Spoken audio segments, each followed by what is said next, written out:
ঢাকা প্রবেশ পথ ঘেরাও করবো। যদি এইগুলো তো না হয় আমরা সরকার পথের আন্দোলনে চলে যাব।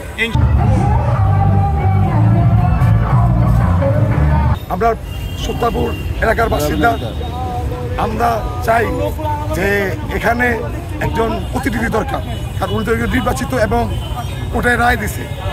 আর কোর্টের রায়কে অমান্য করা হলো একটা দণ্ডনীয় অপরাধ। কারণ ইসরাক হোসেন হইল আপনার একটা ঘোষণা দিচ্ছে ঢাকা দক্ষিণ সিটি কর্পোরেশন দুর্নীতিমুক্ত করবেন, এটাই তার সমস্যা। কারণ তিনি দুর্নীতিবাজ যারা তারা চাচ্ছে না যে ইসরাক হোসেন সিটি কর্পোরেশন বসুক, কারণ ইসরাক হোসেন যদি বসে তারা দুর্নীতি করতে পারবে না। আমরা আজকে যেমন ডাক্তার ইউনূস সাহেব উনি একজন ভদ্রলোক, ভালো মানুষ, আমরা চাই না যে আমরা ঢাকাবাসী এই ইউনূস সাহেবের কোনো আমরা অসম্মানই করি, কিন্তু ইউনূস সাহেবকে কিছু লোক দুর্নীতিবাজরা কুপরামর্শ দিয়ে এই মেয়র যাতে ইসরাক হোসেন না হতে পারে সেই পরামর্শ দিচ্ছে।